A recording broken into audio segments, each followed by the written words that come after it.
தமிழ் கூறும் நல்லுலகுக்கு பட்டிமன்ற நடுவர், தன்னம்பிக்கை பேச்சாளர் மயிலாடுதுறை முத்துக்குமாரினுடைய பணிவான வணக்கங்கள். அன்பு எனும் விதைகள் தரமானதாக இருந்தால் உறவு என்ற கனிகள் சுவையானதாக கிடைக்கும் என்றார் ஒரு அறிஞன். அதை பற்றி தான் இன்றைக்கி நாம் பார்க்க போகிறோம். ஒரு துறவி ஒருத்தர் இருந்தார். அவருக்கு ரொம்ப நாளாக ஒரு ஆசை. பக்கத்தில் இருக்கக்கூடிய மலை உச்சியில் ஒரு ஆசிரமம் இருந்தது. அதை சுற்றி ஒரு மலை கிராமமும் இருந்தது.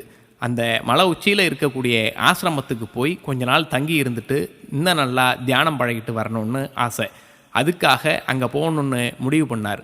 ஒரு பையையும் கொஞ்ச நாள் அவருக்கு தேவையான உணவையும் கொஞ்சம் பழங்களையும் தேவையான தண்ணியையும் ஒரு பையில் எடுத்துக்கிட்டு எப்படியாவது போய் தியானம் கற்றுக்கணும், அந்த ஆசிரமத்துக்கு போகணும்னு முடிவு பண்ணி தன்னுடைய பயணத்தை ஆரம்பித்தார். மலையடி வாரத்தை அடைஞ்சார். இப்போ மலையில் ஏற ஆரம்பித்தார். கொஞ்சம் தூரம் மலை ஏறின உடனேயே அவருக்கு மூச்சு வாங்க ஆரம்பிச்சுது. முழங்கால்லாம் வலிக்கிற மாதிரி இருந்தது. இருந்தாலும் எப்படியாவது ஆசிரமத்துக்கு போய் தியானம் கற்றுக்கணுன்ட்டு இன்னும் கொஞ்சம் மேலே ஏற ஆரம்பித்தார். கையில் இருந்த பை ரொம்ப கனமாக தெரிகிற மாதிரி இருந்தது. அதனால் இந்த கைக்கு மாற்றிக்கிட்டார். இன்னும் கொஞ்சம் தூரம் நடந்தார். இப்போ இன்னும் கஷ்டமாக தெரிஞ்சது. கொஞ்சம் தூரம் நடந்த உடனேயே அவருக்கு முன்னாடி யாரோ நடந்து போகிற மாதிரி இருந்தது.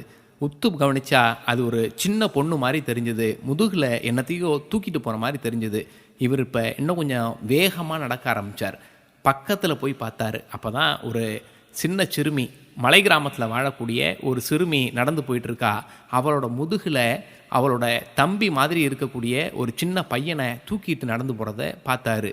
இவருக்கு ஒரே ஆச்சரியம். கையில் கொஞ்சம் சாப்பாடும் தண்ணியும் கொஞ்சம் பழமும் இருக்குது. இந்த பையை தூக்குறதுக்கு எனக்கு ரொம்ப கனமாக தெரியுது. இதை தூக்கிட்டு மலையில் ஏறுறதுக்கு நல்ல உடல் வலிமை உள்ள எனக்கே கஷ்டமாக தெரியுது. ஆனால் இந்த சின்ன சிறுமி எப்படி தன்னோட தம்பியையும் தூக்கிக்கிட்டு மலையில் சாதாரணமாக நடந்து போகிறாளேன்னு ஆச்சரியப்பட்டார். பக்கத்தில் போய் அவகிட்டையே கேட்டு பார்க்கணும்னு முடிவு பண்ணார். அதனால் கால் வலியையும் கையில் இருக்கக்கூடிய அந்த பையோட கனத்தையும் பெருசாக எடுத்துக்காமல் இன்னும் கொஞ்சம் வேகமாக நடந்தார். பக்கத்தில் போய் அந்த சின்ன பொண்ணை கூப்பிட்டாரு. அம்மாடி, நீ எங்கே இருந்து வர்ற அப்படின்னோடனே, நானும் என் தம்பியும் மேலே இருக்கக்கூடிய மலை கிராமத்தில் வாழ்ந்துகிட்டு இருக்கோம். என் தம்பி மலை அடிவாரத்துக்கு வந்து அதை சுற்றி பார்க்கணுன்னு ஆசைப்பட்டான். சின்ன பையன் தானே, அவனுக்காக சுற்றி காட்டுவோன்னு அவனை கூப்பிட்டுட்டு கீழே வந்தேன்.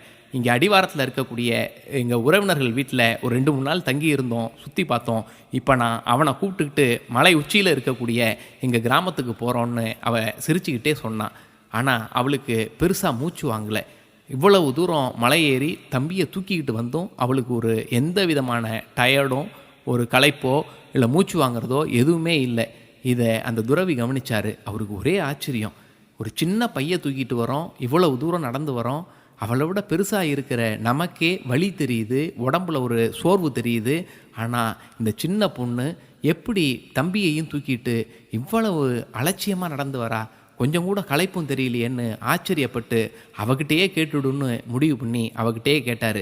அம்மாடி, உன் தம்பியை தூக்கிட்டு வர, கொஞ்சம் வளர்ந்த பையனாகவும் இருக்கான், அவனை முதுகில் தூக்கிட்டு மலை ஏறி வர, சாதாரணமாக ஒரு எடையை தூக்கிக்கிட்டு தரைப்பகுதியில் நடக்கிறதே கஷ்டம், அதுலேயும் நீ மலையில் உன் தம்பியை தூக்கிக்கிட்டு ரொம்ப அலட்சியமாக மலையேறி வரியே, எப்படி உன்னால் முடிஞ்சது? தோபாரு, நான் அந்த சின்ன பையை தான் வச்சுருக்கேன், கொஞ்சம் பழத்தையும் கொஞ்சம் சாப்பாட்டையும் கொஞ்சம் தண்ணியையும் வச்சுருக்கேன், இதை தூக்கிக்கிட்டே என்னால் வர முடியல, பயங்கரமாக கணக்குது, உன்னால் எப்படி இது முடியுதுன்னு ஆச்சரியப்பட்டு அந்த சின்ன பொண்ணுக்கிட்ட கேட்டார்.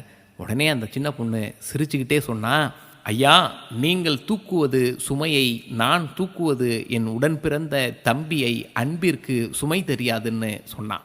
அந்த ஞானிக்கு இப்போ புரிஞ்சு போச்சு. நாம் கற்றுக்க வேண்டிய தியானத்தை இந்த சின்ன பொண்ணுக்கிட்டேருந்தே கற்றுக்கிட்டோம். அன்பிற்கினியவர்களே, வாழ்க்கையை அன்போடு வாழ பழகினால் வாழ்க்கை சுமையாக தெரியாது, சுகமாக தெரியும். நன்றி, வணக்கம்.